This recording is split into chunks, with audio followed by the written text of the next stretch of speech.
Hello, and welcome to this episode of the Brexit Central podcast. I'm Darren Grimes, and in the week that Brexit will finally begin, we'll take you through the next steps in the Brexit process, from the proposed $60 billion divorce settlement to the Great Repeal Bill. Brexit Central has you covered. Joining me to talk about the next steps in the Brexit process is Henry Newman, Director of Open Europe, a non-partisan and independent policy think tank. Henry was formerly Special Advisor in the Ministry for Justice and the Cabinet Office. And also joining me is Hugh Bennett, Deputy Editor of Brexit Central and formerly of Vote Leave. Hello to both of you. Hello. Now, the EU 27 are getting together on the 29th of April. Article 50 is invoked, presuming it goes ahead on Wednesday as planned. It's reported that they'll have some discussions on the final exit bill. Do you think that this 60 billion figure it's plausible? When you look at, I think the Bruegel think tank, Brussels-based think tank, have actually been looking at this. I think they've looked at the pensions and liabilities, things the EU's talking about, saying actually, the numbers are even what the EU says they're charging, it's far too high. And then also the other thing you have to look at is the EU's own assets. They've got over 100 billion euros worth of assets, which Britain in theory should also be entitled to some share of. So, I think we can see this as just, it's another issue for negotiation, and I'm sure there'll be movement on that. So I very much agree with Hugh's point that this is about negotiations, and this is clearly the opening gambit from the Brussels side.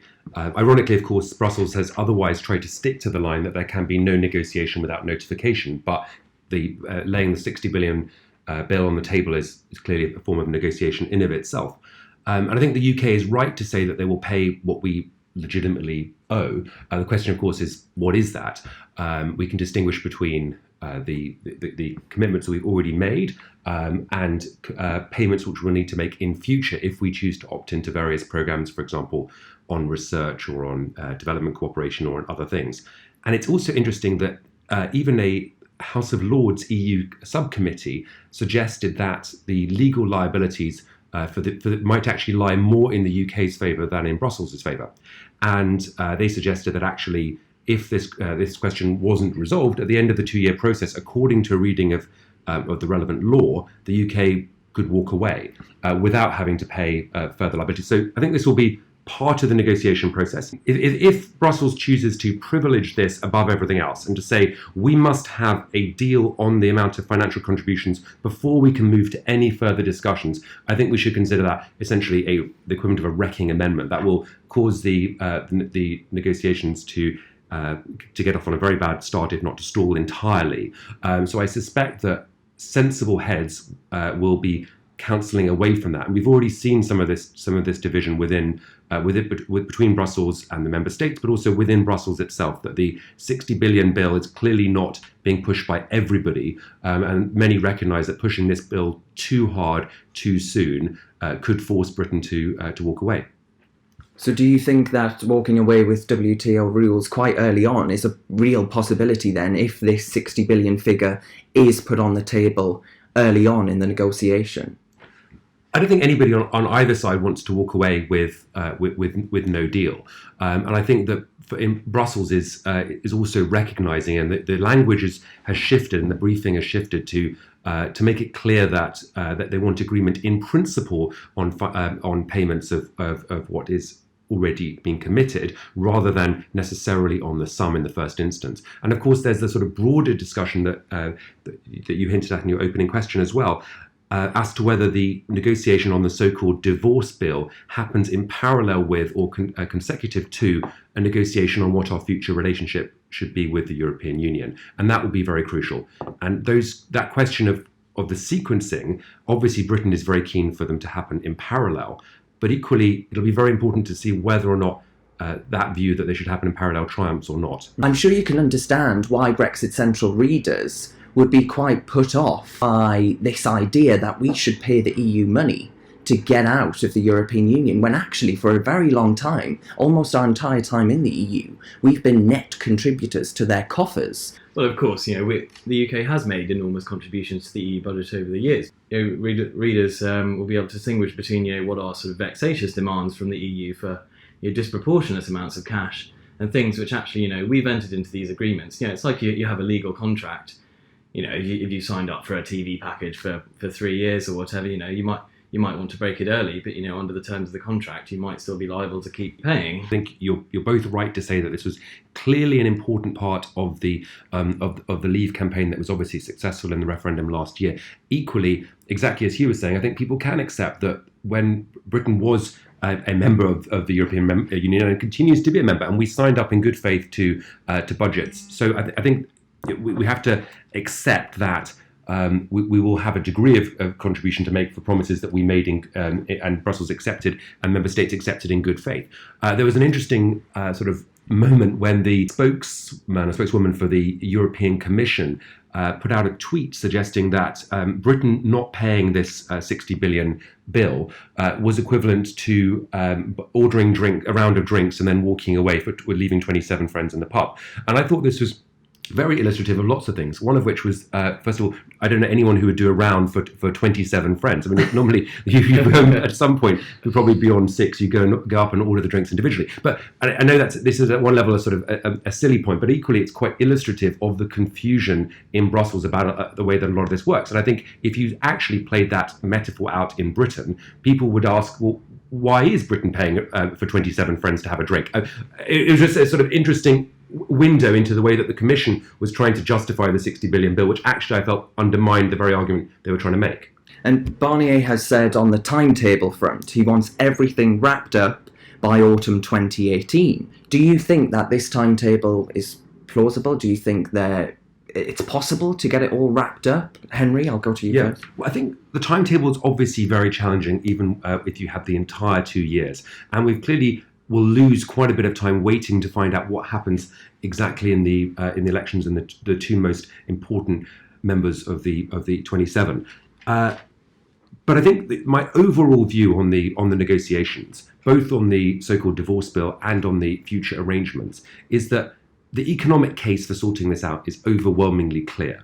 The problem is political as much as it's practical. So if there is a political desire to get this agreed, I think it could well be agreed. If the political desire is not to get that agreed, then it won't be agreed. It sounds like a sort of an obvious point, but I think it's an important one to grasp. That the logic for a deal is extremely strong. In terms of an actual trade deal, which is obviously related, the EU is going to an enormous amount of effort, the other side of the Atlantic, to first of all to have agreed a deal with Canada, which has now finally gone through, and also to try and do a deal with America. Obviously, Canada is a country with this economy smaller than the UK's and much further away. If the EU is willing to go to all that effort to reach a deal with Canada, then why not do one with Britain when we're just across the Channel? The thing to remember is there's huge diversity of opinion on the whole negotiation in Brussels. I think there's a big spectrum of opinion, but from sort of pragmatists, realists, all the way through to people with very sort of ideological concerns about the EU. But I think if the EU wants to really demonstrate that it is actually a responsive organisation that can react to the challenges of the 21st century, I think a great way for it to do that is actually to show that it can be flexible enough to actually agree a good deal with the UK and not be some sort of rigid, inflexible club that tries to punish people for leaving. Because I think the citizens of Europe can see when the EU is not an organisation that's working for them, and they can see when it does do things that do work well. And I think Brexit's an opportunity for it to really show that it is listening to people and it is willing to change and be flexible. Henry, on the trade front, Open Europe has been looking into this quite recently, actually.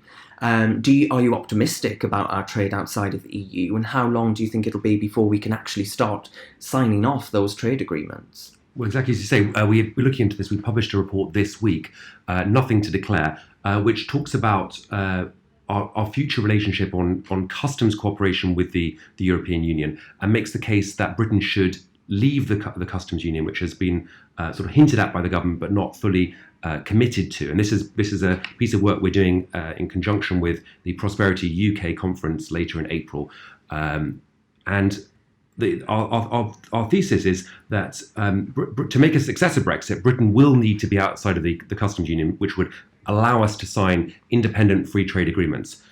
We recognise that there will be a cost to the UK economy of leaving the customs union, but that cost can be minimised by steps that the UK can take unilaterally, domestic reforms that we can implement. And also, it'll be in the UK and the EU's interest to agree on the maximum possible customs cooperation as we leave the European Union. And again, that is contingent, of course, on a free trade agreement being negotiated, and the customs cooperation should sit alongside that or as part of that. But there are strong precedents already for very good customs cooperation. The Canada trade deal with the EU already has this. The EU already also has a lot of customs cooperation with Switzerland, and there are other examples. So we look at a lot of this. But our overall view is that free trade deals in and of themselves are not a panacea. And often companies may choose not to use the low tariffs available through a free trade deal if the bureaucracy involved is actually too high. So Britain also needs to look very carefully and to work with its international trade partners to bring down the non-tariff barriers that actually would allow the companies to make use of lower tariffs under a free trade agreement. And also the other point is that free trade deals typically deal with goods and the import and export of goods. And actually, Britain's very strong comparative advantage is often in services. And we're doing probably far too little in terms of selling services to key markets in the Middle East and elsewhere. And that's not really a direct result of not having a free trade deal which lowers tariffs. And it's much more important to look at broader issues of around service access that aren't really that related to free trade deals. So yes, absolutely, this sort of agreement will be important. Trying to grandfather in existing agreements will be important so we can minimise any disruption to business from leaving the European Union. But we're clear that there will be a cost to business from leaving the customs union, but actually that cost can be minimised. And I think we can expect that questions around trade deals will become politically more and more important. And it'll be therefore interesting how policymakers and commentators respond to that. And it's not necessarily certain that the prevailing atmosphere in the UK will be strongly in favour of free trade. We will, from an Open Europe side, certainly push for a free and liberal trade agenda. But it's equally the case that many of those who voted for leave in the referendum may be concerned by unfettered free trade. And I think these are the sort of questions that policymakers will have to grapple with over the next few years. The final question I put to both of you would be whether or not you're optimistic overall about Britain's chances in the upcoming negotiation. Yeah, I think there are plenty of reasons for optimism. We can look forward to a very, very much more global Britain in the 21st century. And Henry? So I'm optimistic, but I wouldn't say I was a Pollyanna. And I think there are obviously very, very big difficulties ahead. But there are also unanswered questions about how Britain will itself choose to shape itself as we leave the European Union and after we've left the European Union. And those questions include what will our immigration policy look like? Will Britain, in quotation marks, pull up the drawbridge to the rest of the world? And I don't think those sort of, that political debate is ongoing. And it will be for us to figure that out as a political and commentator class in the UK. So I'm broadly optimistic, but I think there are obviously very, very significant risks. And equally, I'm somebody who thinks that the rest of the world is also facing plenty of risk and disruption. And it's not that I think that stability is guaranteed on the continent or indeed in America. We're seeing a lot of the what many people have considered the status quo being torn up, and strong sort of structural threats to free trade and to developed economies across the world. And if you look at the Eurozone, of course, we've seen in Italy most importantly, but elsewhere as well, 2 decades of lost growth, enormous youth unemployment. So I think that Britain faces threats, but equally so does elsewhere in the world. And I'm not celebrating those threats. It's a statement of fact, and I think it'll be important that the UK